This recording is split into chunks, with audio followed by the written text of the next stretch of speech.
Hello, hello madlang people! Kamusta ang lahat po? Ayan, nais ko po ibahagi sa inyo itong alimasag na aking uulamin today. Ako'y bagay ng problema kung ano bagang luto are at bihira nga lang tayo makakain. Ayan, babae at lalaki lang ang kasarian yan ha. O diba? Ang hirap pala pagka nagkakaroon ganitong ulam. Nahirapan tayo mag-isip kung anong luto. Pero napagdesisyon na natin na ayan na nga, steam na lang natin.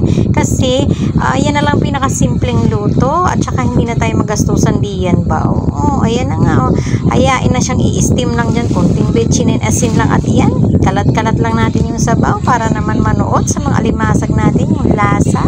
At talo-talo na tayo niyan mamaya. At hanggang ang dating naman yan, yung bagsak naman yan isa tiyan pa rin. Diba?